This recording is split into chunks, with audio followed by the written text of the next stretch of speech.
Okay, Okay, great.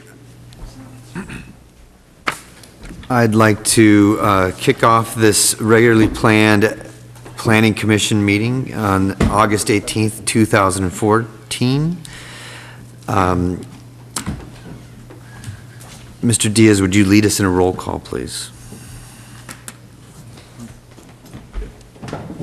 The roll call. sorry, I think it's the flag. No, that's okay. I'm just glad someone else screwed up other than myself. Sorry about that. No problem. Commissioner Vetterlos. Here. Commissioner Neblin. Here. Commissioner Gorton. Here. Commissioner Cooper. Present. Commissioner Evans. Present. And Chair Brown. Present. Thank you. All right, just to mix it up, Mr., would you please lead us? Okay. And salute to the flag. Pledge allegiance to the flag of the United States of America and to the republic for which it stands, one nation, under God, indivisible, with liberty and justice for all. Great, thank you. On to administrative business. First up is approval of the order of the agenda. We do have a quorum from the August 4th meeting.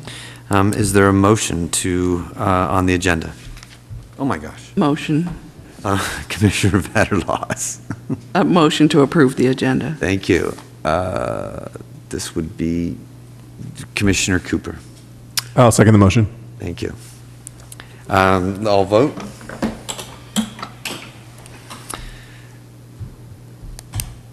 And the agenda is approved 6-0. Thank you. Next up on the, boy, did I screw this up already? No. You're okay You're so right. far. Approval of the minutes from August 4th, 2014. Is there a motion? I think that's Commissioner Cooper. I'll make a motion to approve the minutes of August the 4th. Great, thank you. And Commissioner Vetterlos. I'll second that. Chair, I'll be abstaining as I was absent that meeting. Thank you very much. I'd also like to note I'll be recusing myself from the vote on that. That's right. Great. Thank you. Okay, those who can, please vote. And that passes 4-0. So the August 4th, minutes from August 4th are approved. Staff, is there a designation of liaison to the city council meeting? There is not. Okay, thank you. As there are no consent items, we will go into the public hearing section of this agenda. Up tonight is Coastal Development Permit CDP 345-14, filed by the owner, Joshua Moore, to construct a one-story addition of approximately 661 square feet and attached deck of approximately 250 square feet to the rear of an existing single-family dwelling at 1493 Grand Avenue, Pacifica, APN 023-021-110.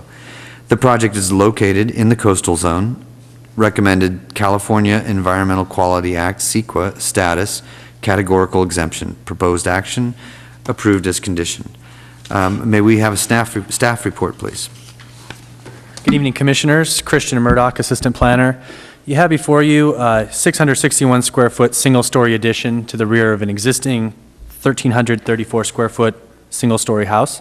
This project conforms with all R1 zoning district development standards. There are no variances or other special provisions required for this application. The applicant has been supportive of staff's comments. Initially, they proposed a flat roof. Staff recommended modifying that proposal to match the existing roof line and pitch and design and materials to fully integrate this addition into the existing residence. The siding is proposed to match existing as well. This addition would create a new family living area at the rear of the home. The applicant would also create an additional under storage area at the rear of the home. The property tapers to a lesser elevation in the rear, and so it would connect new storage area to existing storage area beneath the first story of the home. In addition to the 661 square foot main building addition, there is a 250 square foot deck proposed at the rear of the residence. This deck would be accessible only from within the residence and not from the exterior. This application is at the same site as an application considered by the commission approximately 6 years ago. At that time, a previous property owner proposed a two-story addition. The neighborhood strenuously opposed that application, and ultimately the applicant withdrew. One property owner of an adjacent residence in particular opposed that project. I've spoken with her, and she is supportive of this application because it is a one-story residence, and I've not received any other feedback from the general public. This application, as proposed, would not increase the height of this residence, nor would it exceed the rear, nor would it encroach any further to the rear than an existing residence downslope. So there should not be any impacts to views from property owners upslope. With that, I conclude my staff report. I'm happy to answer any questions. The applicant's architect is here if there are any more particular questions regarding the design or materials of the application. Great. Thank you, Christian. Are there any questions at this point from commissioners? And I think that is you, Commissioner Cooper. It is welcome to our council meeting. I have a question in regards to the excavation for this project. Was there any calculations done as far as what excavation is going to be required for this project? In terms of the volume of grading required, Yes. I don't have a response to that. Perhaps the applicant's architect could respond. At this point, with no further questions from commissioners, Question, sorry. oh, please. The other question I had was that this falls underneath the exemption because it's less than the 50%. Yes. And there is no connection between the basement and the first floor that's out there, because they're going to have an unfinished basement. If there was a connection, would that have made it not exempt from the Coastal Commission? It likely would not, because we wouldn't consider it floor area in that it's not finished and intended to be habitable. Okay. So that 50% threshold's for floor area. For floor area. All right, thank you. Great, thank you. You have typically 10 minutes to speak, so introduce yourself and introduce the project, please. My name is Hawk Lee. I'm an architect and a licensed engineer in the state of California. I'm representing the owners of the property to answer any of the commission's concern on the project. And I noticed that Commissioner Cooper had some questions on the excavation for the foundation of the property. And the foundation will be excavated along the building wall lines. And it's kind of a U shape. And that excess dirt that's going to be removed from the excavation will be kept on site, and it'll be used as, there's probably going to be about 15-20 yards of soil that's going to be left on site, and it'll be spread out on the existing rear yard now, which is going to be the crawl space under the building in the future. And there will be no off-site hauling or any disturbance to the rear yard or adjacent properties.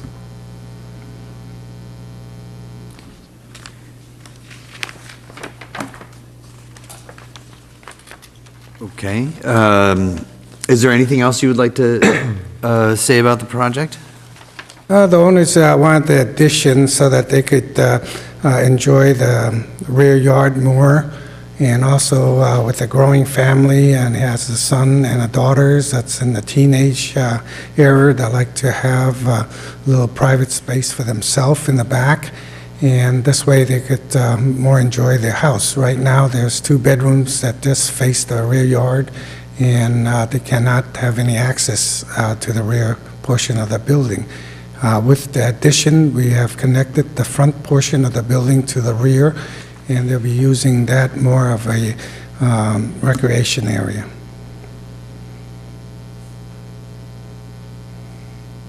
So I do have a question about the unfinished basement. Are there, at some point, if the dirt was removed from that, is there going to be a slab under there, or is that just going to be a dirt floor? Right now, it's just going to be a dirt floor. They don't propose to do any renovation on the ground area because they have plenty of space under the existing building to do that right now. So the reason why there's a crawl space is because of the terrain, and we want to just connect the buildings at the same elevation, and it just leaves the lower portion as a unfinished basement. Okay. Commissioner Evans. Thank you, Chair. My question was the distance, existing distance now from the existing house to the garage, but I just saw that the distance will be 33.6 feet to the new part, and and it's 20 foot long, so I'm guessing it's 53 feet now, basically, Yes. to the existing house? Right. Yeah, okay. And right now, they have to, leave at the front of the building in order to get to the garage, which is a longer distance. And with the new addition, will be shortened by about 20 feet. Yeah. Thank you. Thank you. Commissioner Cooper. Yeah, I'm sorry. Thank you for your response to my concern. I do have another comment, and I don't expect you to have an answer, and that would be the separation of the walls between the existing house and the new house. It almost looks like there's a separate wall that connects them. Are you doing any renovation to the existing wall in that area? Or are you building a total new foundation and the like?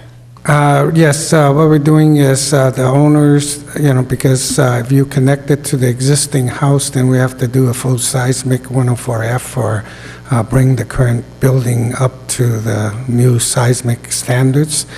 And by leaving a seismic gap in between the two buildings, then it separates it into two separate buildings as far as seismic's concerned. Great. I do like your design, by the way. I think it's going to be a nice addition for the family, so good job on that. Thank you. Been doing this for 40 years, so. Thank you. Thank you. Well, great. Seeing no other questions are there any other questions from commissioners at this point? Great. Seeing none, thank you very much, Mr. Lee. Thank you. I appreciate it. Is there anyone in the audience who would like to speak on this agenda item? Seeing none, again, take it back to commissioners. If there's no questions for, I don't have Commissioner. a question. I'll make a motion. Very well. Commissioner Cooper. Did I jump ahead of the game? No. All right, I'd like to make a motion that the Planning Commission find that the project is exempt from CEQA, approved coastal development permit CDP 345-14 by adopting the attached resolution for the proposed addition to a single-family dwelling at 1493 Grand Avenue, including conditions of approval in Exhibit A, and incorporate all maps and testimony into the record by reference. Commissioner Vaterlos. I'll second. Very well. Could I just add really quickly, condition 14, I just want to, sorry, I'm being a little Certainly. anal about this. There's a typo, I think, on condition 14. I think it's lateral as opposed to later compliance, or, That is the intention of that condition, obtain a sewer lateral compliance certificate, and I can certainly update that in the final Perfect. resolution. thank you. Great, thank you. I don't think that significantly changes the motion in play, so all in favor, vote? Or all vote? That passes 6-0. Thank you. Okay, anyone aggrieved by the action of the Planning Commission has 10 calendar days to appeal the decision in writing to the City Council. If any of the above actions are challenged in court, issues which may be raised are limited to those raised at the public hearing or in written correspondence delivered to the city at or prior to the public hearing. That said, I see no other agenda items. We're on to the communications section. Are there any commission communications? Seeing none. Any staff communications? There is no staff communications. Great, thank you. Any oral communications? This portion of the agenda is available to the public to address the Planning Commission on any issue within the subject matter jurisdiction of the commission that is not on the agenda. The time allowed for any speaker will be 3 minutes. Is there anyone? Seeing none, is there a motion to adjourn, Commissioner Gordon? Motion to adjourn. Commissioner Vadelos? Second. Okay, all please vote on that motion. Adjournment passes 6-0. This meeting is adjourned. Thank you, everyone. Thanks. Thanks. Awesome.